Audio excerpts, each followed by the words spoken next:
Hello, everybody, and welcome back to more political chatter. And this is it.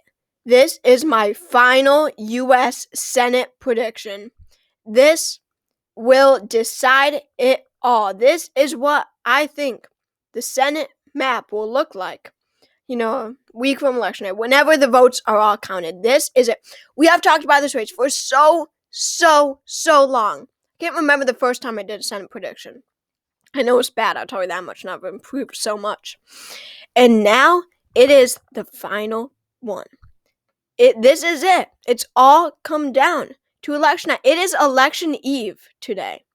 Election day is tomorrow. That is insane to think about. How long we have awaited this day with primaries. Everything. My videos. I've been making videos about this for so long. And we will all know in just a few days, when all the votes are counted, we will know who wins these races across the country. So I will be doing my final governor predictions and my final House predictions. Now I'm doing my final Senate predictions. I just recorded this entire video. It was 31 minutes and it didn't save, so I'm raging right now. I'll try not to act like this, but I just needed to share that. Like if you heard that, please type something curtain rod into the comments, so I know you guys all recognize that I just recorded a 31-minute video and now I have to do it again. But anyway, so let's start off with our safe Democratic states, as we always do. California, I think that Alex Padilla will win his first full term in office. If you remember, he succeeded Kamala Harris when she became vice president. Brian Schatz will win the second term in Hawaii. Ron Wyden will win another term in Oregon. Chuck Schumer will win another term in New York. Richard Blumenthal will win another term in Connecticut. Peter Welch will win another term in Vermont. And Chris Van Hollen will win another term in Maryland. And Tammy Duckworth will win a second term in Illinois. I am 100% confident that all these states will be safe. I don't think we really need to talk about them. Mike Crapo in Idaho. Mike Lee in Utah. John Hoeven in North Dakota. John Thune in South Dakota. Jerry Moran in Kansas. James Langford in Oklahoma. Markwayne Mullin in Oklahoma Special. John Kennedy in Louisiana. John Boozman in Arkansas. Eric Schmidt will win his first term in Missouri. Rand Paul will defeat Charles Booker in Kentucky. Todd Young will win in Indiana. Katie Britt will win her first term in Alabama. And Tim Scott will win another term in South Carolina. And Lisa Murkowski will win another term in Alaska. So, these are all the safe states. It's pretty astonishing that the Senate split 50-50 already. I mean, the chances of that are so low, just so you guys know. But the even crazier part is that with all my safe states filled in, I think that it'll be split 44-44. What are the chances of that? That is pretty insane. Anyway, let's go on now with our likely Democratic states. Washington, I think, will go to Patty Murray by 13%. The Republican Tiffany Smiley is an extremely good candidate, and Patty Murray is a horrible candidate. She aligns herself too much with Biden, but the point is that Washington went to Biden by 18% in 2020. It is a safe blue state. So even with a strong Republican and a weak Democrat, it's still going to go to the Democrats at the end of the day. In Colorado, pretty similar to Washington, we have a very popular Republican who comes across as a moderate, by the way. That is why they are so electorally strong. And we have a Democrat incumbent who aligns herself with Biden. But here's the difference. Michael Bennet is very popular in the state of Colorado. He is the incumbent Democrat here. Joe O'Dea is the Republican. Michael Bennet is a very popular dude. People really like this guy. And, he's not some boring old guy. He goes out on campaigns. People hear him speak. He ran for president in 2020. An unpopular senator does not go on and run for the Democratic nomination for president in 2020, okay? So, I have Bennett winning. Probably by, 7%, 6-7%. Pretty close to being lean, really, though. Because of the strong electability of Joe O'Dea. And that is it. Likely states for the Republicans. Iowa, I think, will be decided by 13%. Chuck Grassley has been in office since 1980. A lot of people might dislike how old he is, but the point is that Iowans aren't going to, elect this guy every 6 years since 1980, and then suddenly drop him. Suddenly say, you know what? No. With an unpopular Democratic president, we now want a Democratic Senator, Mike Franken. Mike Franken might win some, few rural votes, but at the end of the day, polls are wrong in the state of Iowa, and Chuck Grassley does not have really any chance of losing this race. I see him winning by 13%. We can't just say a few polls decide this race. And here's a big one. I think that Ohio will go to the Republicans by a likely margin. I am changing my characterization from lean Republican to likely Republican. The point here is that J.D. Vance, I've come to realize, is not a horrible candidate. I always thought that he was a horrible candidate. But here's the thing. Ohio went to Trump by 9% in 2016. In 2020, it went to Trump by 8%. Of almost all the states that shifted to the left in 2020, Ohio did so one of the least. Okay, it only shifted to the left by less than 1%. So it shows that, and plus Trump was above water throughout his presidency. He was popular throughout his presidency in the state of Ohio. Ohio stands with Trump. So if Trump is out here campaigning for J.D. Vance across the state, and Ohio loves Trump, and while America didn't, Ohio did. If Trump is out here campaigning with J.D. Vance, endorsing J.D. Vance, all this, J.D. Vance is going to get those votes. J.D. Vance is going to get that margin, almost, that Trump won in 2020. I think that J.D. Vance will win this race now by a likely margin, but pretty close to being lean, because Tim Ryan is not Joe Biden. He's running a much better campaign than Tim Ryan. He's talking about issues voters care about, like jobs a lot, workers, unions. I think that this is a 5-point race for J.D. Vance. And then we have the state of Florida. If Democrats know that they're not winning this race, they haven't put much money in for Val Demings. Essentially, she's not a great candidate. Plus Marco Rubio just has so much money. The Florida Republican Party is so heavily funded that there's not much of a shot of Marco Rubio winning this race. He ran for president too, and as I said before, an unpopular senator does not run for president. Marco Rubio is 100% winning this race. I don't really see any possibility of him not. I really don't know what to say about this race. I've kept this characterization for so long, and I'm keeping it. I think that Marco Rubio will win by 8%. So, we have all our likely states filled in. Puts the Republicans at 47, Democrats at 46. Republicans need 4 more for majority. Democrats need 4 more. Because remember, Democrats have Kamala Harris, the president of the Senate, the vice president, who serves as the tie-breaking vote when a tie occurs. Therefore, they only need 50 votes. So going into lean Democratic states, there is only one, and that's the state of New Hampshire. I think that Maggie Hassan will hold on to this race. This has been a likely Democrat state in my prediction for a long time now. But it changed when Republicans started putting money back into the Don Bolduc campaign. And I don't think that Don Bolduc is a horrible candidate, but I definitely don't think he's as good as someone like Ted Budd in North Carolina or Adam Laxalt in Nevada. He's not an A-plus tier candidate, Maggie Hassan is not like other Democrats, too. She comes across as very bipartisan, even though Don Bolduc can sometimes call her out on it. She mostly comes across as a bipartisan, moderate senator who, she talks about inflation and stuff, something that a lot of Democrats in 2022 do not talk about, the economy. But she realizes to run a good campaign, you need to, because it is the main issue for voters, especially in a state like New Hampshire. And I think that a lot of people will be splitting their ballot this year.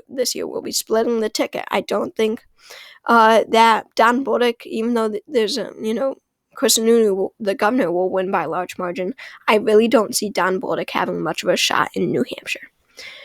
Let's move on to lean Republican states. By the way, lean is a 1 to 5% margin for a candidate here. So I think that Maggie Hassan will win by around 2 to 3%, upwards of 3. And then, as I said, lean Republican states. There are quite a few. Wisconsin. Ron Johnson will win a third term. Mandela Barnes is just not a good candidate. Okay, he's too progressive for Wisconsin. Biden only won here because he appealed to the white working class voters. The white working class is how you win in Wisconsin. Well, Ron Johnson, might not actually be doing anything to fight inflation. However, that's what he's talking about, and talking points are mandatory and are so necessary in a political campaign. He's talking about inflation, and that will be successful. He says he's taking on Joe Biden, and essentially white working class voters don't want someone who's going to vote with Biden. The economy is the biggest issue to white working class voters. And during COVID, when the economy was poor, Biden talked about it, but now it's the total opposite. Republicans are now using it against Biden. Ron Johnson saying we can't have another Democratic vote who will, serve with Joe Biden. That's what the white working class will want to hear. They're going to vote for Ron Johnson. Another lean Republican state, one that will be pretty close to being Till. I predict a 1.5% margin for Adam Laxalt. And this is a huge call because this means that I think Republicans will flip a Senate seat in the state of Nevada. I don't think that Catherine Cortez Masto, the Democrat, will hold on to her seat. I think that she will lose her seat and that Adam Laxalt will become the next senator from Nevada, a net gain for the Republicans. I believe that this will be their only net gain. Well, I don't want to give anything away. But I don't think that they're gaining any other seat than Nevada. It is by far the most winnable seat to gain. Adam Laxalt is definitely a great candidate, much better than other candidates Republicans have nominated this year, like Herschel Walker in Georgia or Don Bolduc in New Hampshire. A lot of things go into this characterization. Number one is that suburbs around Las Vegas are growing rapidly. We have to remember that Nevada is a growing state when it comes to their population. A lot of families are going, new families, of the suburbs of Nevada, new voters, they're going to care about pocketbook issues. They need to afford to have their children grow up, whatever, and have a successful life, have a successful family. A lot of these suburban voters will side with the Republicans when it comes to that. If it's an acceptable candidate like Adam Laxalt, which he has proved to be, a lot of people like Adam Laxalt. The Laxalt name is known throughout Nevada, and Catherine Cortez Masto is seen as too much of an elitist, like a Democratic, like an establishment leader, like part of the Democratic establishment. Plus, Hispanics are shifting to the right in such high numbers, especially in the state of Nevada and especially in the state of Florida. These two states, we have seen Hispanics go to, switch party registration or start registering Republican in such high numbers. A lot of these new voters will go to Adam Laxalt. I think that Catherine Cortez Masto will be ousted, and I think that Adam Laxalt will become the next senator. And our last lean state is the state of North Carolina, which I think Ted Budd will win his first term in. He's a U.S. representative. He's one of the better candidates like Adam Laxalt Republicans have nominated. If it's a state like North Carolina, I think he's a fine candidate. Plus, Cheri Beasley, the Democrat, not a great candidate. Very dull personality. If it's a Trump plus, 4% state, you have to have an opponent. The Democrats have to have someone who's exciting, new, fresh, different from most Democrats. You can't have someone who's almost exactly like Hillary Clinton. You just can't. That's electorally extremely dumb. Cheri Beasley doesn't have much of a shot. She's not a great candidate. Ted Budd might not be a phenomenal candidate either, but he's solid. He is solid. And because it is a Trump state, I really see him winning. This will be pretty close to being likely. I predict that he will win by about 4.5%. Definitely win by a likely margin. And now we have tilt states. These are states that will be decided by less than 1%. Republicans have 50 seats. They just need one more for a majority. They need Arizona, Georgia, or Pennsylvania. Pennsylvania probably easiest to win, I'd say. And Democrats need 3 more. That means that they would need all 3. That will be a task to do. Let's start off with the state of Arizona. I think that Mark Kelly will hold on in the state of Arizona. The Blake Masters campaign has improved, and that's why I'm changing my prediction from lean Democrat to tilt Democrat. But nevertheless, I think that Democrats will hold on to this race. Blake Masters is not a perfect candidate by any means. However, I think that his campaign has improved, as I said. But the point is that Arizona went to Joe Biden in 2020. Arizona is a blue state on the presidential level in 2020. A lot of Republicans voted for Biden. I'm sure you guys know that because they didn't like Trump. What does that mean? A lot of bipartisan Republicans in Arizona. And Mark Kelly is running a campaign based off of bipartisanism, if that's a word. He is saying that he is a bipartisan, that he works with both parties to get stuff done, and that is exactly what voters want to hear. They want to hear that their senator is a bipartisan instead of a Republican just using talking points that you could so clearly spot. I'm not saying that Blake Masters is bad at campaigning, but Mark Kelly definitely outperforms when it comes to campaigning. And that is why, in my final prediction, I think that Mark Kelly will be able to win another term in the Senate by 0.9%. Pretty close to being a lean state, as you can see. Georgia will go into a runoff. It will. But on that runoff on December 6th, I will give my prediction. I think that Raphael Warnock, the Democrats, will hold on to this Georgia Senate seat. In my most recent election, I made Herschel Walker win. Dumb move. Sorry. But if Atlanta wasn't growing and Atlanta suburbs weren't growing, I would give this race to Herschel Walker. But in 2018, Stacey Abrams lost by a hair. In 2020, Joe Biden won by a hair. That was because just in those 2 years, Atlanta grew so much that Biden gained that Brian Kemp hair, whatever. If you know politics, if you understand what I'm saying. But in 2 years, it grew, and that's how Joe Biden won in 2020. And in 2022, if Atlanta grows again, I think that Raphael Warnock is in a position where he will win. I think that he will very narrowly be able to win this race in Georgia on the runoff, but it will be the narrowest of margins, 0.4%. The Republican Herschel Walker is not a good candidate. We have to keep that in mind. He doesn't really talk about issues that voters care about a lot. He's seen as uneducated, pretty crazy to a lot of independent voters. Those independent voters are very critical. Essentially, Herschel Walker is a horrible candidate for independent voters. They are the undecided. Okay, and to win those voters, you have to act smart, like you know what you're talking about, like you have ideas. That's not exactly the case for Herschel Walker. I think that Raphael Warnock will be able to win this race. And with that, it all comes down to the state of Pennsylvania, of course. 49 seats for the Democrats, 50 for the Republicans. Who do I think will win the state of Pennsylvania? Dr. Mehmet Oz. I think that Republicans will pull out a win in Pennsylvania by just 0.3%. And this is my final prediction. Republicans win 51 seats in the Senate. Democrats win 49. They flip Senate control. John Fetterman's campaign in Pennsylvania, the Democrats, gone downhill since the debate. He's been leading this whole time. I didn't lean Democrat for most of this time. However, after the debate, the Oz campaign really gained momentum, and you could see that if you look at polls.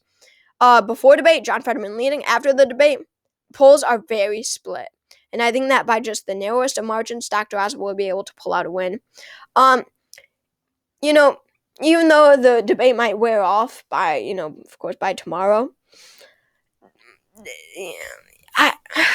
this one really is tough because both campaigns aren't horrible. They're both running campaigns, but I think that Oz talking about pocketbook issues and John Fetterman might just shift this race by the slightest margin and give it to Oz. I think that just very narrowly, he talks about issues voters care about more than John Fetterman. I think that the stuff that John Fetterman talks about is too liberal for a lot of voters in Pennsylvania, and that's why I think that Dr. Oz wins in Pennsylvania. So, wow, this is my final prediction. It has happened. My final Senate prediction. How many have I done? Probably like 15, and this is the final one. Oh my God. And election night is tomorrow. Join me for a live stream at 2 p.m. tomorrow so we can discuss key races, all that fun stuff. But thanks for watching. I hope you enjoyed. This is my final prediction.